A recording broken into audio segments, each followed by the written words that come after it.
IVM.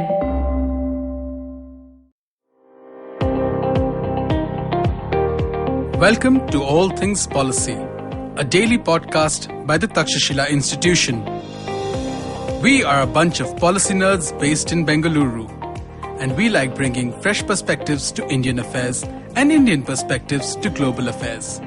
So grab a cup of coffee, sit back, and join us for today's chat. Hello and welcome to All Things Policy. Telugu culture isn't often associated with revolution. When most of us think of Telugu culture today, we generally tend to think of Tollywood films. We tend to think of films like Bahubali, where the most revolutionary thing that happens is that somebody straps themselves to a palm tree and throws themselves over the walls of a city. That's not really revolutionary in any sense, except perhaps in terms of VFX used in Indian cinema. But what if I were to tell you that Telugu culture and Telugu literature especially has been deeply associated with some of the most revolutionary and progressive ideas that India has seen over the last century? I was pretty surprised to learn it myself, even though I'm Telugu. I personally did not know a lot about this forgotten history of modern Telugu literature.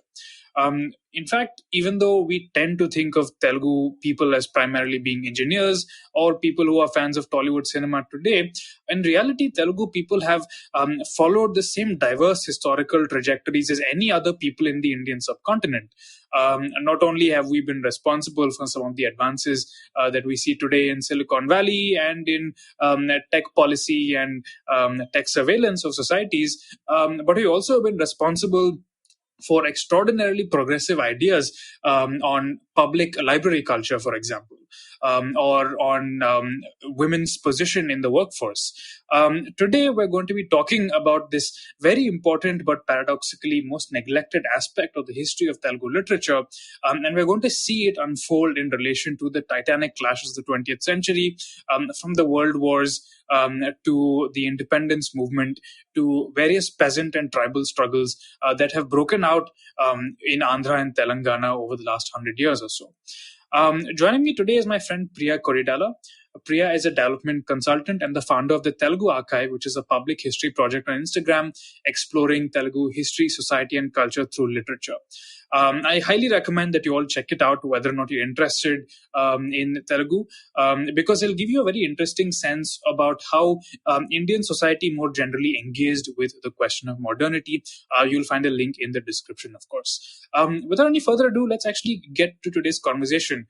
Welcome, Priya. Thank you so much for joining us. Thank you for having me here. It's a pleasure. So let's go to the very beginning, right? So up to roughly the late 19th century, the idea that people in general should get an education and that people in general should be literate was relatively new in India, wasn't it? Not a lot of people would have gotten access to any kind of education. Not a lot of people would have been able to read books. Not a lot of people would have been able to write. And the people of Andhra at that time were under the aegis of the Madras presidency. But something began to change. In the late 19th century, some people began to get the idea that they could actually use literature as a form of reclaiming their identity. And that led to perhaps one of the most unique movements in the history of any language in the subcontinent. Tell us about Telugu's library movement. Right. So I think throughout the course of its history, Telugu literature has always engaged with the then existing cultural shifts and politics. The interesting phenomenon during the British colonial rule was that introduction of print culture along with the mass education system, like you rightly said. Now, what this means is that knowledge, especially in written form, was available to more people than ever imagined before. So I think it made natural sense for those part of the freedom movement, especially in the Telugu regions, that Only access to knowledge can produce empowered citizens or even participants in the freedom struggle. The idea that knowledge should be accessible to each and every person, like air, water, and sunlight, sort of became the root of this library movement. So it ran parallelly to the independence movement, and it was also fueling or providing leaders or providing foot soldiers to the independence movement. Also, to add a little bit of context here, the current Andhra Pradesh, or the regions under the current Andhra Pradesh state, were part of the Madras presidency, and then the current region of Telangana was part of the Hyderabad state under the Nizam. So, apart from the usual political struggle, culturally, Telugus were also trying to define their own identity. I mean, you might as well joke that, that's been a perennial struggle for the Telugus anyway, but it sort of picked up during this particular time, right? So, what happened was that people started opening libraries anywhere and everywhere possible, and which meant that they were also taking up publication of texts which were relevant to them as compared to classical texts which were in use till then. And this also meant that people from towns and cities and also villages started taking ownership. We have examples of people running libraries in a boat, making it a floating library. Or we have examples of people selling books for an anna along with chai and dosa. We have people collecting donations for maintenance of libraries whenever there was a wedding or a funeral or a harvest in the village. So that's the kind of ownership that people took when it came to the library movement. That is so fascinating. This kind of obsession with just reading and learning and educating yourself, and just for its own sake, not necessarily to pass an entrance exam as we tend to do today, is really interesting. And this idea of a floating library, you talked about it in one of your first post articles, which of course we'll link in the description below. You talked about how people would basically pay a little amount to just chill on a boat for like an hour or something while reading. And I just find that to be really exciting and touching for some reason. But as I can imagine that doing all this reading would have led to a kind of rediscovery of Telugu culture, but would also allowed more people to actually write in Telugu and to communicate ideas in Telugu, right? So what do we really see? How does modern Telugu literature, at least in the printed format, really begin? Who are the kind of people who are writing? What are they writing about? Now, one thing is about the accessibility of books. So we talk about the print culture in that context. But what was also happening was a movement for usage of spoken Telugu. What was happening till then was, the usage of Grandhika Telugu or classical Telugu was in practice.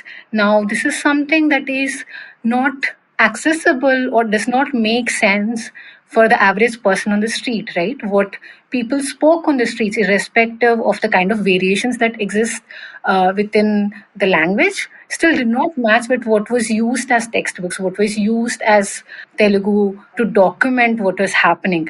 So, a good example of this would be someone called Gidugu Ramurthy started this movement for the usage of Vyavaharika Bhasha, that is the spoken Telugu. So the kind of Telugu that people would have been speaking on the streets, as opposed to the kind of Telugu that you would have found in textbooks or that would have been used by grammarians or Pantulugarus. Yes, a good example of this would be to talk about Gurujar Apparao, the great modern Telugu writer who also wrote Kanya Sulkam, right? Now, there is an interesting story about how Kanya Sulkam came about to be. The Maharaja of Vijayanagaram could not get his private member bill on abolishing the practice of selling brides through the Madras Council. And so he decided that the way to take this idea to people was through literature and drama and art. So he commissioned Gurujar Apparao, who was his associate, to sort of write this play and take this idea to people. Now, Kanya Sulkam is entirely written in spoken Telugu. It was a drama, it was a satire, and which people thought was either not possible or it was too low to write in spoken Telugu at that particular point. And the divide between Telugu as a spoken language and Telugu as a literary device was vast. And a good chunk of it, I mean, it's also because of caste, right? because who defines what a language is? Yeah. And what is the correct way to use it, or what is the use cases for this particular language, and all of these were held by upper castes. So this Telugu as a spoken language or Telugu as a literary language, all of these were used as a political and a cultural tool, then, and I think to a good extent even now. Hmm. That's really fascinating. But I assume that at the same time as people like Gurjada Parao were talking about social issues, there were also people who would have benefited from the resurgence of printed Telugu culture to promote Granthika Telugu, right? So I assume that there were also people who were writing in classical Telugu and talking about ideas that weren't necessarily progressive by any sense of the word. Yes. So, I mean, right now, when we talk about Gurjad Appara, when we talk about Girgu Ramurth, when we talk about Vyavaharika Bhasha, it aspires for a certain kind of discontinuity from how things have functioned till then. Obviously, this does not work for everyone. So, while this conversation was going on, there was a lot of resistance from those who owned publishing houses, from those who owned printing, presses, or from those who have been traditionally called pandits or writers. Yeah. And I think when we look at literature that came out before, I mean, pre-independence, right?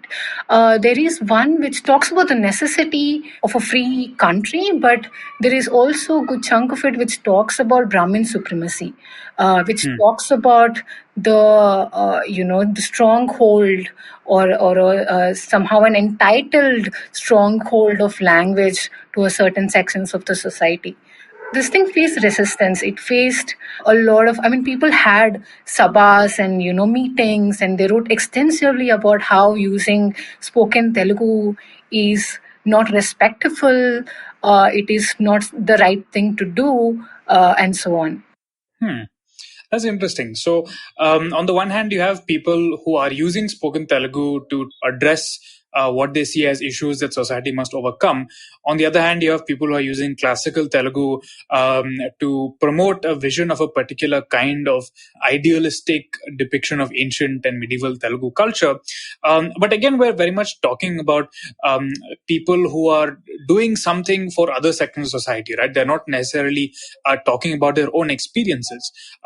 Was that something that people did in the early days of Telugu literature? Did people start to write more about their own experiences instead of just about what they saw as what the culture should aspirationally be about?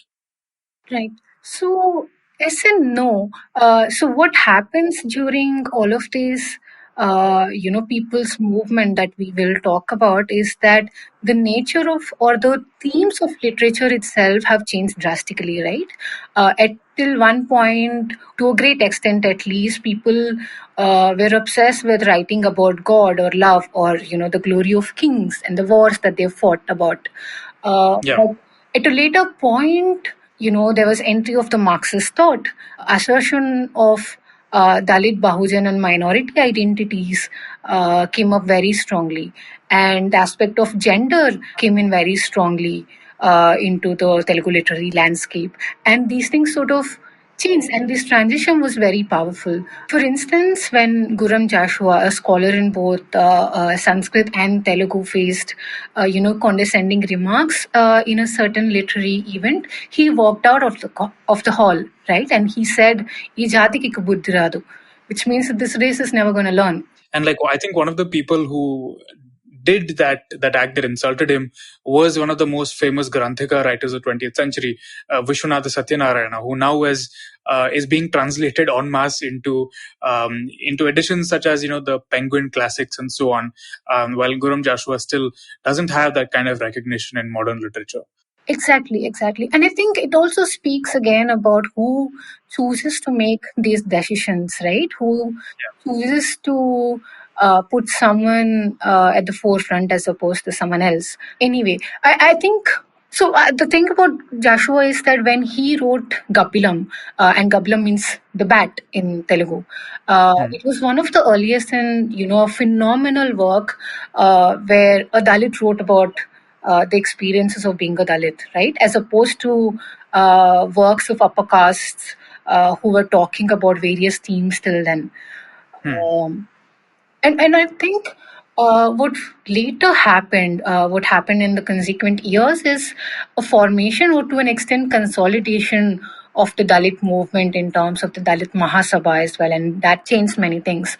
So we have to talk about the Karamchedu massacre or the Chunduru massacre, which were committed by the Kapus and Kamas of the Riris, and these are powerful castes which have links to major political parties as well. So when these atrocities were committed, and I think this particular equation defines how our political parties function, how the film industry functions and whatnot, right? It is, the reason is extremely casteist. It is an all permeating phenomenon. So, but what these events did, however, was they brought together Dalit intellectuals, writers, poets, and activists. And what we also need to see that post these events, people also saw how the then governments or the people or the forces in power were treating these injustices. So it was a very powerful coming together of people, and it also sort of brought out women writers like Jupaka Subhadra or Gogu Shamal or Chellapalli Swaruparani, who very fiercely articulated what it means to be a Dalit woman. Or we have Puttumacha, which means birthmark in Telugu, by Hmm. Moinuddin, and Aval Kalma by Kavi Yaqub. And they talk about caste and religion and then the intersectionality very powerfully.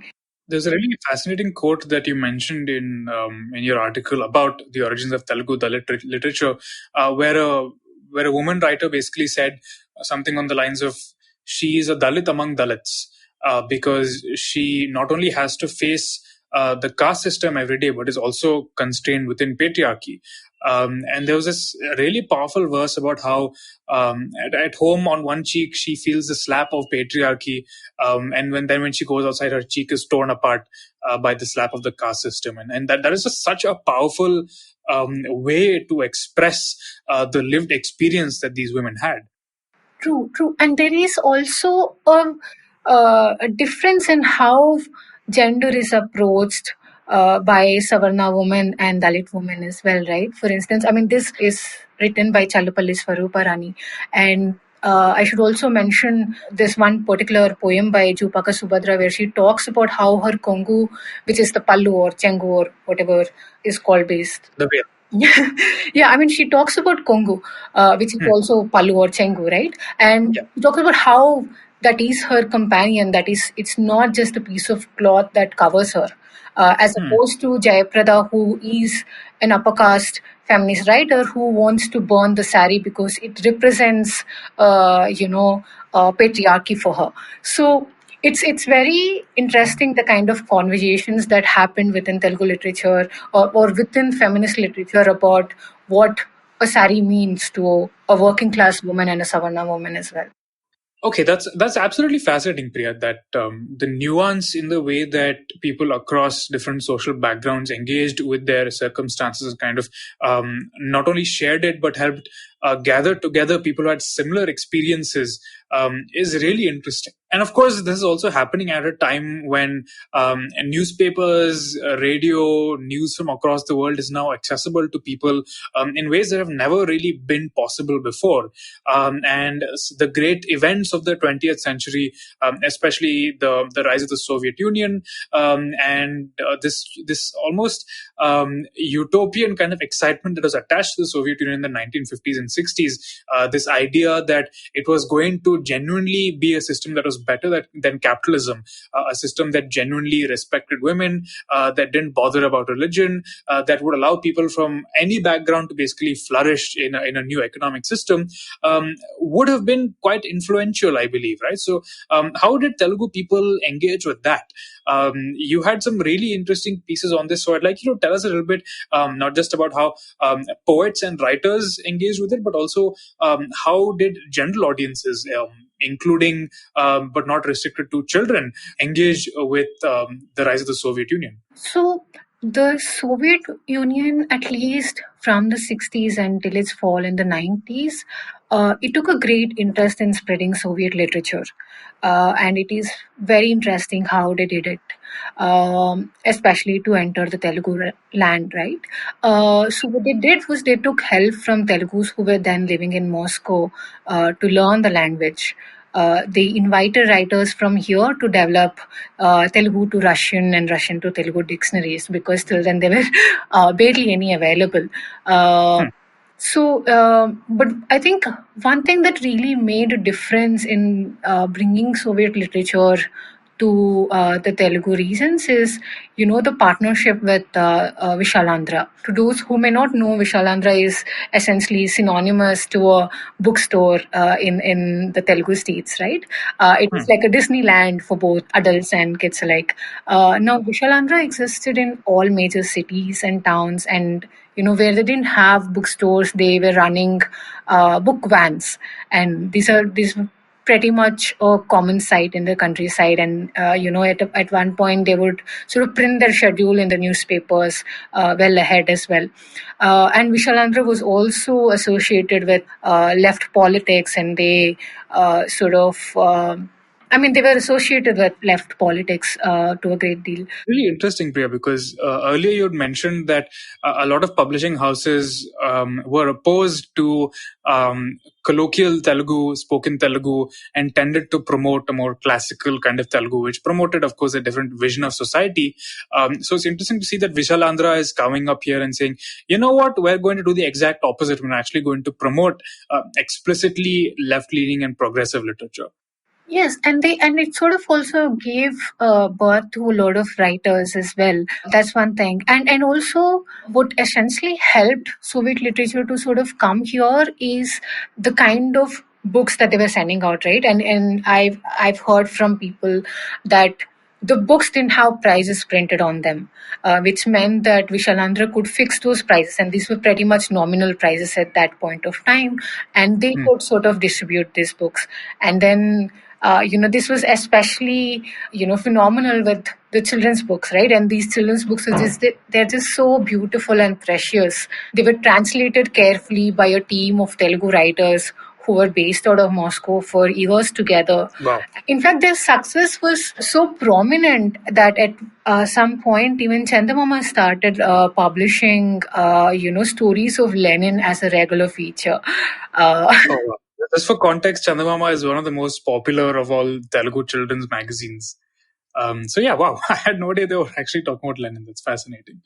And what is really interesting to me, Priya, is that even though this children's literature was very much about Slavic or Russian tales, like very much came from that kind of cultural background, somehow it worked in translation. And it seems that people genuinely enjoyed this feeling of connection to somebody who was on the other side of the world. And it is, even though today most academic work on Telugu is done in Western English-speaking universities. It's so fascinating to think that it was also happening in the Soviet Union as well at some point. That's really interesting. Yes, and I think the generations which grew up during this particular period have such fond memories of these books, right? And I know people who have kids, or know relatives who have kids, and they really try to get these books for those children because they are the one, they're the first thought that comes to anyone's mind when they think of quality children's books in Telugu. Hmm. All right. So we've talked about how the Soviets influenced children's literature, but there was also a great wave of revolutionary poets who were sitting in cities and towns and who were quite explicitly inspired by leftist and Marxist visions of history, right?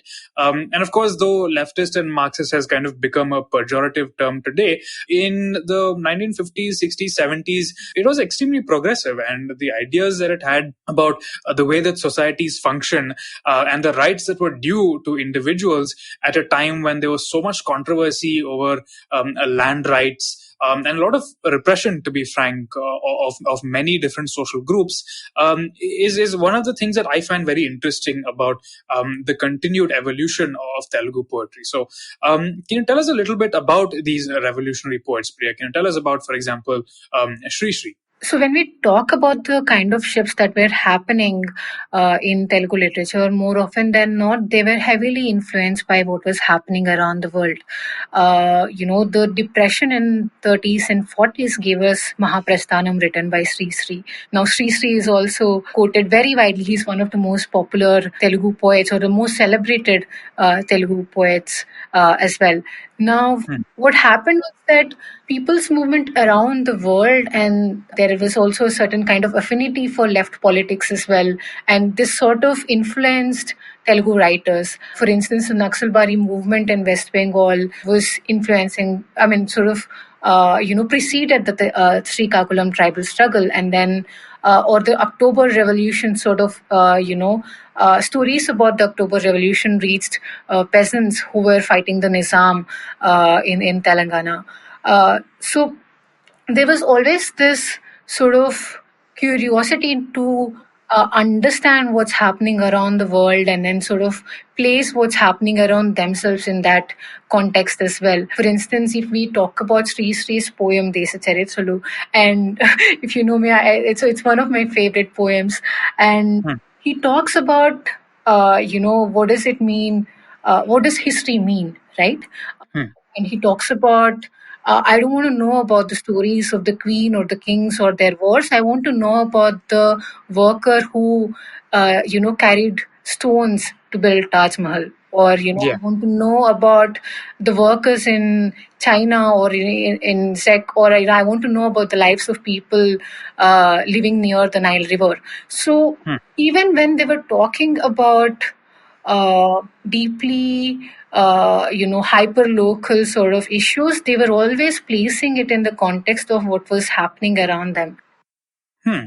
That's very interesting, Priya, because up till the present day, the activities or non-activities of the people who are building or commissioning these monuments is something that really shapes the national consciousness, right?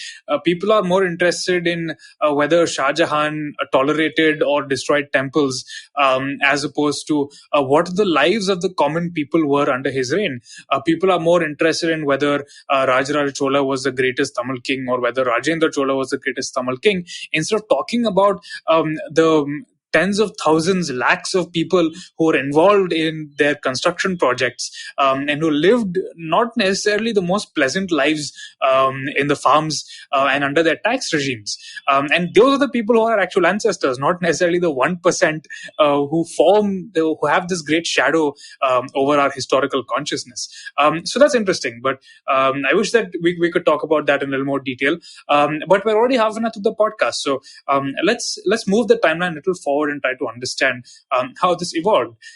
Now, the popularity of Sri Sri and of this revolutionary literature is, of course, not the only thing that's happening in the Telugu lands over the course of the late 20th century.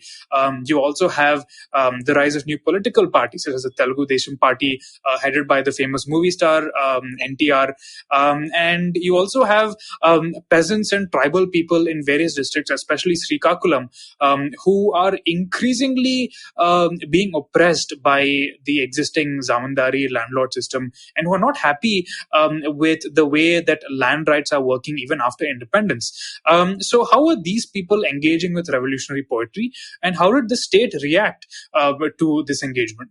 So I think, one thing that we need to mention is that literature became an important political instrument and the means for politics both, right? So when we talk about revolutionary literature, as we would call it, it had its own tussle with every consecutive government. Now it might be the British colonial rule, or it might be the Nizam's feudal rule, or it might have been the democratically elected governments later as well. So all of them reacted. Now the extent of it or the manner in which they reacted might have been different, but they've all sort of had a tussle or an A confrontation. yeah, I mean, they've all faced or put a lot of pressure on the kind of revolutionary literature that was coming out, which also meant that poets who spoke in solidarity for the peasants part of the Srikakulam struggle were jailed, or those certain kind of poetry was banned, certain kind of writers were not allowed to speak. So all of this kept happening during, I mean, and all of this has been happening for a long time, and this has taken a new shape in the recent past as well. For instance, after NTR, the famous movie star and later the chief minister of Andhra Pradesh, came into power, it was also around the same time that people's movements were picking up pace in various regions of the state.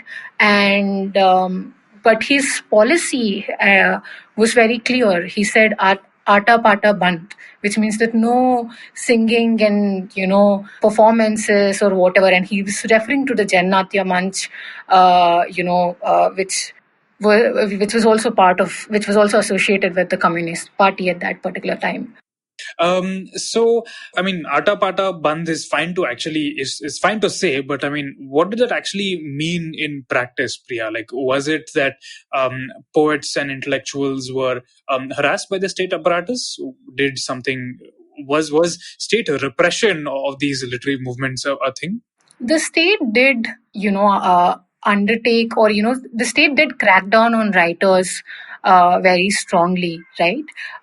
For instance, poets who sort of came together as Viplava Rachayatula Sangam, that is Virasam, of which Sri Sri was the head, were under faced repression by the state. I mean, they did, for instance, poets belonging to this particular group, or even Digambara poets, which translates to naked poets, they really didn't care about any ideology as such. But so Telugu poets who were talking about the people or against the state, or a certain kind of solidarity expressed to a certain kind of people's movement, were all put through state scrutiny, and which meant that a lot of cases were being filed against these poets. And in fact, today we are hearing about the word urban Naxal, but a lot of these poets were, labeled as literary Naxals, right?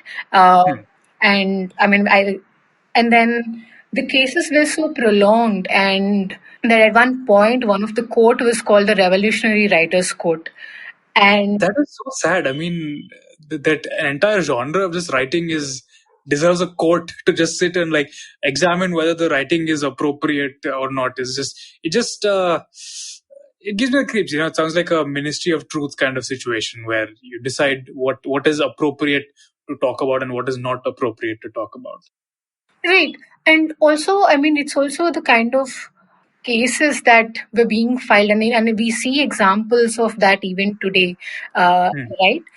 With Varava Rao, who's spending almost a decade in prison, or in police custody, or in preventive detention, and has never been convicted or charged of any crime.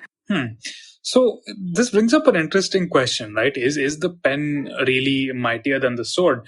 For most of the 20th century, in the case of Telugu, that does indeed seem to be the case, right? Because we've seen how writing turned into a very powerful tool for oppressed people to talk about and bond over their shared experiences. It turned into a way to create cultural awareness and to push for social reform. It also created an avenue for particular kinds of ideas about superiority to gain their own platform. Eventually, and what is most surprising to me is that what both the British and the Nizam could not do, it was independent India that was able to do, which is namely break the back, as it were, of the revolutionary literary movement by using its tried and tested strategy of like filing cases against people and just waiting till the public outrage dies out and just leave them there. And it's so tragic to me that we are seeing the same dynamic being played out all the way to the present day. Varava Rao, this revolutionary Telugu poet, we say revolutionary, but I mean, all the guy did was ask for freedom from oppression. A lot of his poetry is basically about that. It does not call for sedition. It's not necessarily traitorous to the Indian state. So it's not that that repression is something new to the Indian state. It's something that has been doing for quite a while. And while that is quite sad, and like it's if really an 80-year-old person cannot be released from prison because he is somehow a threat to national security, because he's writing poems about freedom from oppression, that doesn't really make a lot of sense to me. And it kind of shows, but it's not over. But it's not over. By no means has the idea of progress and freedom from oppression really died out. I'm sure that Varvar Rao will take heart in the fact that Dalit movements for freedom and movements for self-respect and dignity are still alive and kicking in India today, despite all these decades of the state trying to do Aata Pata Bandh. Twitter has helped connect people. Twitter has helped share these experiences in ways quite analogous to the spread of the library movement and the written word in the early 20th century. Is it going to work out? Are we going to see a resurgence of this kind of Telugu literature? Will Telugus in the 21st century be known for more than Bahubali and Magadhira? Well, the jury is still out on that. But we can always hope. And thank you so much for joining us, Priya. This has been a really fascinating conversation. I really hope that all of you listeners learned as much about the complicated history of Indian literature, and specifically Telugu literature, and its relationship with society over time through this podcast. Once again, I highly recommend you check out the Telugu Archive on Instagram. There will be a link in the description, and there'll also be a link to Priya's fascinating series on Telugu literature for First Post in the description, so please check that out. On that note, thank you so much, Priya, for joining us. Thank you so much for having me. And thank you all for listening to All Things Policy. If you liked our show, don't forget to check out other interesting podcasts on the IVM network.